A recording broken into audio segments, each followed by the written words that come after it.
Friends. அழைப்பு வசனம் இப்படியாய் சொல்லுகிறது. ரோமர் 8:28 அன்றியும் அவருடைய தீர்மானத்தின்படி அழைக்கப்பட்டவர்களாய் தேவனிடத்தில் அன்பு கூறுகளுக்கு சகலமும் நன்மைக்கு ஏதுவாக நடக்கிறது என்று அறிந்திருக்கிறோம்.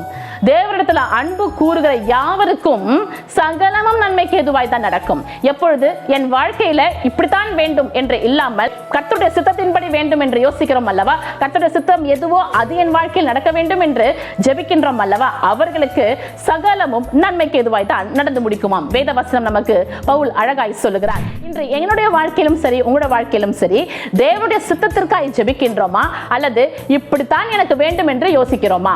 அழைக்கப்படுகின்றோம். நம்முடைய வாழ்க்கையிலே கர்த்தருடைய சித்தம் நிறைவேறும் பொழுது அவர் மீது அந்த சித்தம் என்னவே தெரியுமா, எல்லாவற்றையும் கர்த்தருடைய சித்தம் என்று விட்டு விடுவது என்ன தெரியுமா? அவர் மீது நாம் நம்பிக்கை வைப்பது. யார் மீது நாம் அதிகமா நம்பிக்கை வைப்போம்? ஒரு பிள்ளை ரொம்ப அதிகமா நம்புறது யார? குழந்தைகள் யாரை நம்பும்? தன்னுடைய பெற்றோர்களை, விசேஷமா தன்னுடைய தாயாரை. ஏன்? அம்மாவை நாம் பிடித்துக் கொள்ளும் பொழுது அவங்க கிட்ட இருக்க ஒரு ப்ரொடெக்ஷன் வேற யார்கிட்டயுமே இருக்காது. அடுத்ததாக தான் அப்பா அல்லவா? தன்னுடைய அப்பாவையும் அம்மாவையும் அவ்வளவாக ஒரு நம்பிக்கையோடு தன் கைகளை பிடித்துக் கொள்ளும், இறுக பிடித்துக் கொள்ளும். வித்தியாசம் தெரியும். அநேகர்கிட்ட பிடிக்கிறதுக்கும் அந்த பிள்ளை தன்னுடைய பெற்றோர்கிட்ட பிடிக்கிறதுக்கும் வித்தியாசம் இருக்கின்றது. அந்த நம்பிக்கையை தான் கர்த்தர் உங்களிடத்தில் எதிர்பார்க்க. அந்த குழந்தைகள் தங்களை நம்பி தன் பெற்றோர்கிட்ட தங்களை அர்ப்பணிக்கிறார்கள் அல்லவா, தங்கள் கைகளை கொடுக்கிறார்கள் அல்லவா, அது போல கொடுக்க தான் கர்த்தர் அழைக்கிறார். நம்ம உலக பெற்றோருக்கு என்ன சொன்னாலும் நாம் கீழ்ப்படுகிறோம், எதை சொன்னாலும் நாம் கேட்டுக்கொள்கிறோம். ஆனால் உன்னத தகப்பன் தேவாதி தேவன் அவர் சாயலின்படி படைத்த அவரிடத்துல அன்பு கூறுகிறோமா?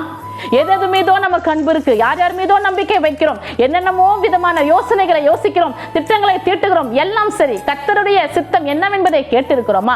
அவர் எனக்காக வைத்திருக்கிற திட்டம் என்ன என்பதை கேட்டிருக்கிறோமா? என்னோட வாழ்க்கையில கர்த்தருடைய சித்தம் தான் வெளிப்பட வேண்டும் என்று சொல்லி ஆசிக்கிறோமா?